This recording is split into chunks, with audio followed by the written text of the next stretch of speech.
नमस्कार, मैं यशपाल हंस करनाल से आपकी सेवा में। आशा है आप प्रसन्न होंगे, वातावरण कल्याणकारी होगा, संतानें आज्ञा में होंगी, घर में धन और ऐश्वर्य होगा और पति पत्नी में प्रेम बना होगा और आप अपने बड़े बुजुर्गों की बहुत सेवा कर रहे होंगे, जिसके आधार पर आपके घर में कोई कमी नहीं हो। इसी आशा और विश्वास के साथ आज का छोटा सा वीडियो प्रस्तुत कर रहा हूँ। मैं आपको बताना चाहता हूँ कि ये जीवन जो ईश्वर की हम पर एक देन है, उसकी कृपा है हम पर। हमारे कर्मों के अनुसार वो हमें जीवन देता है और उसमें हमारे को 5 प्रकार के, 4 प्रकार के, 6 प्रकार के कष्ट अवश्य मिलते हैं। ये कष्टों का एक सिलसिला है, संघर्ष का एक सिलसिला है। मैं आपको सबसे पहले जिस विषय को मैं लेना चाहता था, मैं उसको छोड़कर उसको मैं अंत में लूँगा। मैं आपको दूसरे की बात करता हूँ और आप इस वीडियो को सुनिएगा। इसमें मैं कुछ विशेष बातें आपसे बता रहा हूँ, जिसको मैं इतिहास के कुछ पन्नों के साथ जोड़ने जा रहा हूँ। अगर आप कर्जे में चले गए हैं, इसके तो साधारण से उपाय मैंने बता रखे हैं आपको कि कर्जे में व्यक्ति उस वक्त जाता है जब सूर्य कहीं उसके ऊपर प्रकोप डाल रहे हो। वो कन्फ्यूजन में आ जाएगा कि मैं पैसे ले लेता हूँ, उतर जाएंगे, थोड़ा सा सूद ही तो है, लेकिन ये नहीं पता होता कि ये हमें कितना महंगा पड़ने जा रहा है।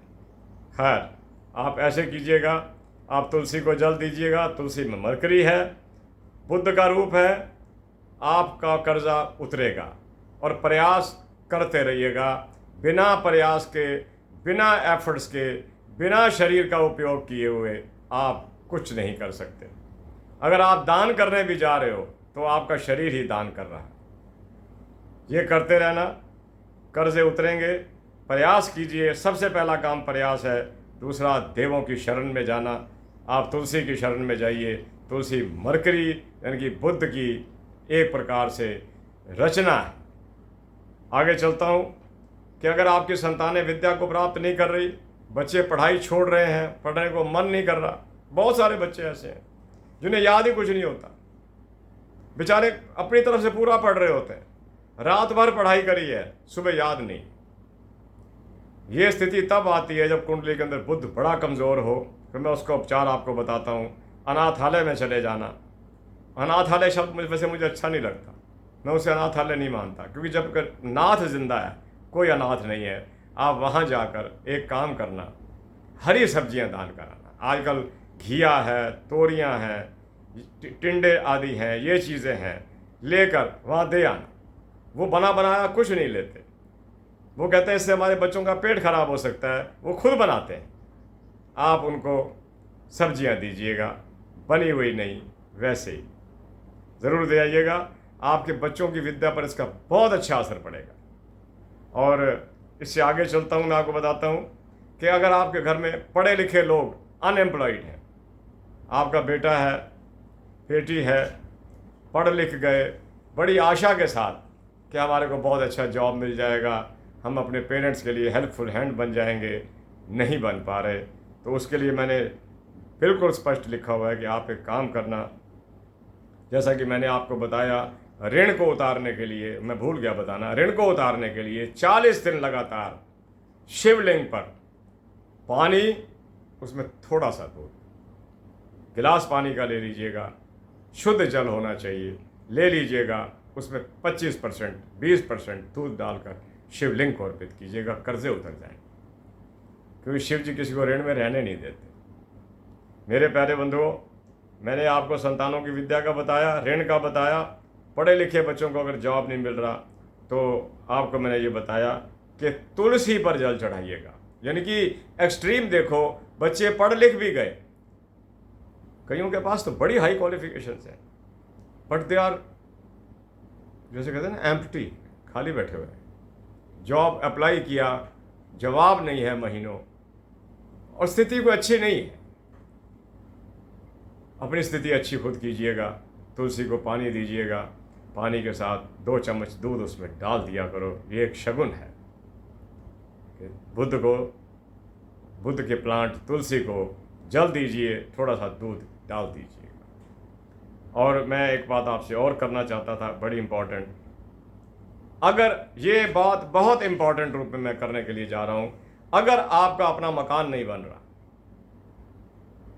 ठीक, आपने बड़े प्रयास किए, कई प्लॉट्स भी लिए, वो भी बेचने पड़ गए, कोई छोटा रहा, कोई बड़ा था, किसी की डायरेक्शन सूट नहीं की, किसी को वास्तु वालों ने क्या दिया ठीक नहीं, आपको बेचने पड़ गए। वो पैसा जो आपने इकट्ठा कर रखा था, वो कहीं शनि की दुर्बलता के कारण जहाँ लगाना था वहाँ लग ना सका, कहीं और जगह लग गया, वो आपका बना बनाया प्रोग्राम कैंसिल हो गया। अब मैं इसका आपको दैवीय शरण में जाकर मकान बनाने का तरीका बता रहा हूँ। यही मेरा आज का मुख्य विषय है। अगला विषय और हाथ के हाथ लूँगा। मेरे प्यारे बंधुओं, अगर आपका मकान नहीं बन रहा, अगर आपका मकान नहीं बन रहा, आप भगवान कृष्ण का एक स्वरूप, जिसके अंदर वो योग मुद्रा में बैठे हुए हैं, एक ही स्वरूप आता है। मैं आपको दिखा नहीं सकता क्योंकि मेरे परली साइड पर लगा हुआ है। एक ही स्वरूप मिला मुझे, वरना कोई तो उनका गौओं के साथ है, कोई गोपियों के साथ है, कोई रणक्षेत्र का है, कोई महाभारत युद्ध का है। एक ही स्वरूप बड़ी मुश्किल से मिला। मैं कभी आपको दिखा दूंगा, मैं यहाँ रख दूंगा, आप देख लेना, जिसमें वो महाराज भगवान कृष्ण योग मुद्रा में, योगीराज खुद योग मुद्रा के अंदर बैठे हुए। क्या बात है, हो योगीराज, और वो भी योग मुद्रा के अंदर, डबल इफेक्ट। आप योगीराज के स्वरूप के आगे पति पत्नी दोनों नतमस्तक हो जाना और अपने आप को सुदामा डिक्लेयर कर देना। अरे द्वारपालो कन्हैया से कह दो, अरे द्वारपालो कन्हैया से कह दो कि दर पे तुम्हारे गरीब सुदामा आ गया। अपने आप को भगवान कृष्ण के आगे सुदामा डिक्लेयर कर देना। उस समय जवाब तो आपको नहीं मिलेगा, लेकिन आप कुछ दिनों बाद महसूस करोगे कि मकान बनने के साधन बनने शुरू हो गए हैं। मैं अक्सर कहा करता हूँ, और ये शब्द मैंने पहली बार आपसे कहे हैं, जिनका मकान नहीं बन रहा, कृष्ण जी के आगे सुदामा बन जाओ। आप जब पहुँचोगे ना किसी डेस्टिनी पर, तो आपको मकान बने बनाए मिलेंगे, पैसा बना बनाया मिलेगा। आप उसकी शरण में तो जाइए, लेकिन भगवान मेरा योगीराज योग मुद्रा में होना चाहिए। वो योग मुद्रा में बैठे हुए कुछ भी कर सकते हैं। आप वो, अगर हम सुदामा की वार्ता पढ़ते हैं, आंखों में आंसू आते हैं कि द्वारकाधीश किस प्रकार अपने निर्धन मित्र को। और जब आप जाइए, और उस दिन जिस दिन आप कृष्ण की शरण में चले जाना, जिस दिन आप योगीराज की शरण में चले जाना मकान के लिए, उस दिन सत्तू जरूर बनाना और बांट देना। कुछ ऐसी चीज बना देना चावलों से संबंधित हो, जैसे गरीब बोले गया था, गरीब बन के चले जाना कृष्ण के पास, मकान बन जाएगा। ये मैं आपको बड़ा प्रबल उपाय बता रहा हूं। मेरे किसी एक सन्यासी मित्र ने मुझे ये बताया है कुछ दिन पहले, आज मैं उसको घोषित कर रहा हूं, अपने YouTube चैनल के माध्यम से बता रहा हूं। मकान नहीं बन रहा, मकान बन जाएगा, योगीराज की शरण में चले जाओ। प्यारे बंधुओं, मैं आपको एक और बात बताकर आज का वीडियो भी ख़त्म करूंगा, क्योंकि आज मेरा वीडियो छोटा है, मैं थोड़ा सा व्यस्त ज़्यादा हूँ आज। प्यारे बंधुओं, अगर कोई बात लंबी हुई तो मैं कर भी दूंगा, कोई ऐसी बात नहीं। अगर आप महसूस करते हैं कि जीवन बड़ा कठिन हो गया, जीवन के अंदर हर कार्य कठिन हो गया, कुछ भी ठीक प्रकार से नहीं हो पा रहा, रोग हो गए, दरिद्रता अपनी पूरी छाप छोड़ चुकी है, हम गरीब हो गए, समझ कह रहा है कि नहीं, मेरे पिता तो दे गए थे, शायद हम संभाल नहीं पाए, जब कोई कमी रह गई हमारे अंदर। आप याद रखना, दरिद्रता व्याप्त हो गई है और जीवन निशक्त हो गया है, शक्ति रहित हो गया, और हम द्वार पर खड़े हो गए हैं युद्ध के। युद्ध किस में हो रहा है? हमारे में और हमारी गरीबी में। युद्ध किस में हो रहा है? हमारे में और हमारी संतानों की शिक्षा में। युद्ध किस में हो रहा है? हमारा और समाज का। हम कहीं मुकाबला नहीं कर पा रहे, उस दिन आप युधिष्ठिर बन जाना। अब मैं आपको ये कहानी सुनाकर भी आज का वीडियो खत्म करता हूं कि महाराज युधिष्ठिर, जिसको धर्मपुत्र कहा जाता है, जिन्होंने संसार जिंदगी में सिर्फ एक भूल करी और उसके परिणाम बड़े घातक आए, वो था द्रूत, जुआ। वरना युधिष्ठिर जी की रीस कोई नहीं। जब ये द्रोणाचार्य के पास पढ़ रहे थे तो महाराज द्रोणाचार्य ने एक पहला सबक दिया, झूठ बोलना पाप है। छोटा सा सवाल। अगले दिन बच्चों से पूछा, 105 थे, 100 कौरवों के थे, 5 पांडवों के थे। सबसे पूछा कल का सबक याद हो गया? सब ने कहा जी याद हो गया। महाराज युधिष्ठिर ने कहा मुझे याद नहीं हुआ। उस दिन भी बात टल गई। दूसरे दिन महाराज द्रोण फिर पूछते हैं कल का सबक झूठ बोलना पाप है, याद है? कि जी नहीं याद। युधिष्ठिर नहीं माने। तीसरे दिन उनको द्रोणाचार्य ने कुछ डंडे लगा दिए और चौथे दिन महाराज युधिष्ठिर कहते हैं आज याद हो गया सबक। उन्होंने कहा याद है? हाँ जी आज याद हो गया। तो उन्होंने पूछा इसमें क्या मुश्किल था युधिष्ठिर, तुम मुझे उस दिन भी कह सकते थे कि याद हो गया। कहता नहीं महाराज, तब मैंने झूठ बोलना बंद नहीं किया था। और उसके बाद महाराज युधिष्ठिर ने जीवन पर्यंत झूठ नहीं बोला। देखिए उस महान व्यक्ति की महान सोच को देखिए कि आगे वो युद्ध कैसे जीत रहा है।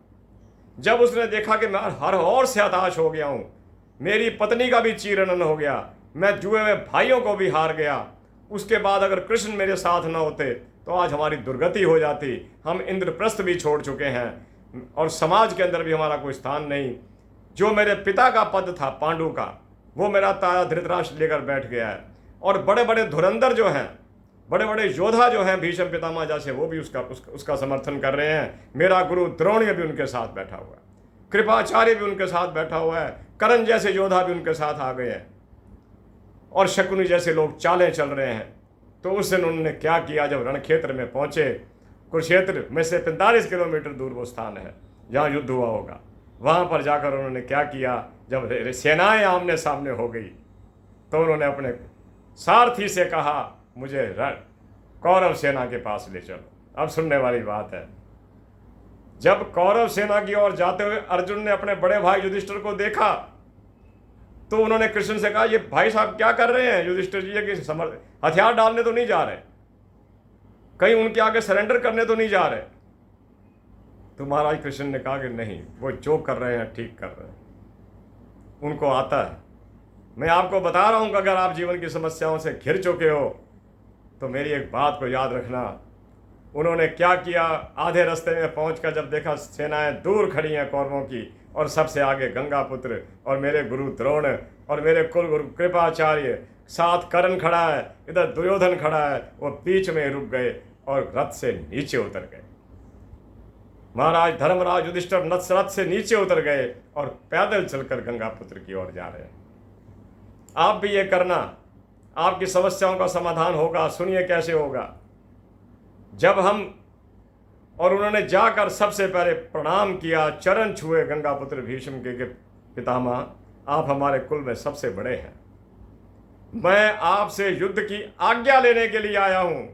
इसको कहते हैं कूटनीति, इसको कहते हैं धर्म नीति, इसको कहते हैं राजनीति, इसको कहते हैं कुशल नीति।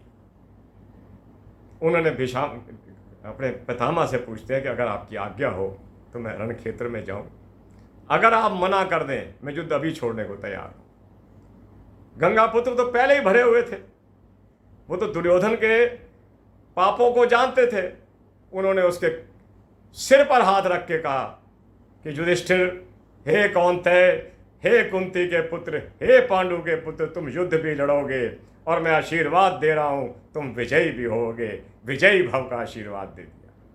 उसके बाद वो द्रोण के पास गए, महाराज द्रोण ने भी आशीर्वाद दिया, कृप ने भी आशीर्वाद दिया, कर्ण को उन्होंने केवल प्रणाम किया और दुर्योधन को नहीं मिले। नमस्कार हो गया होगा। वहां से बुजुर्गों के आशीर्वाद लेकर वो व्यक्ति रणक्षेत्र में उतर रहा है और उन बुजुर्गों ने कह दिया था कि तू विजयी भव, यानी कि एक किस्म से हथियार तो वो बुजुर्ग पहले ही डाल गए थे, जिनके कारण दुर्योधन युद्ध जीतने की तैयारियां कर रहा था। इस वक्त एक घटना और घटी है।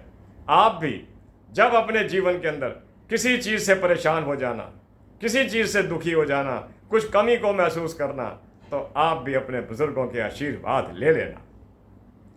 अगर आपके बुजुर्ग, जैसे मेरे बुजुर्ग जिंदा नहीं, कहाँ, अब मैं बुजुर्ग हो गया हूँ, तो पड़ोस में बड़े बुजुर्ग बैठे, मैं आज भी उनके पाँव छू लेता हूँ।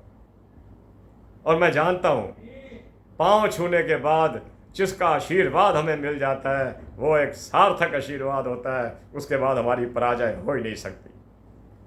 अगर आप जिंदगी में जीतना चाहते हो, बुजुर्गों के आशीर्वाद, ये बातें नहीं है केवल, ये यथार्थ है। अगर मैं श्वास ले रहा हूँ तो ये भी यथार्थ है, अगर मेरा हृदय गतिमान है तो ये भी यथार्थ है, अगर मैं आपसे बातें कर रहा हूँ तो ये भी यथार्थ है।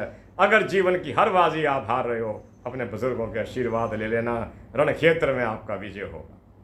आज 15 मिनट का ये वीडियो थोड़ा छोटा ही रह गया, लेकिन कोई बात नहीं, आप इसे सुनिएगा। जो मैंने 4-5 आपको उपाय बताए इनको करिएगा। और अगर आपने मकान बनाना है तो योगीराज के उस स्वरूप के आगे जाकर माथा टेक देना जिसमें महाराज योगीराज खुद योग मुद्रा के अंदर बैठे हो। मकान बन जाएगा, चाहे 2 कमरे का बने, 3 का बने, बन जाएगा।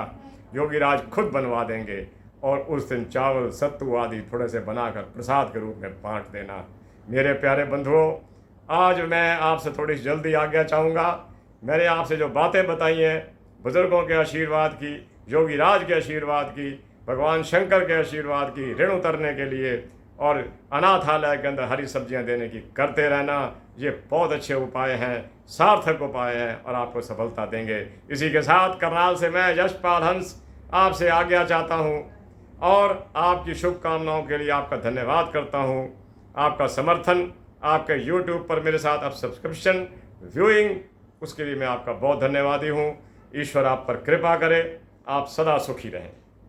जय जगत, जय भारत, नमस्ते, नमस्कार, शुभकामनाएं।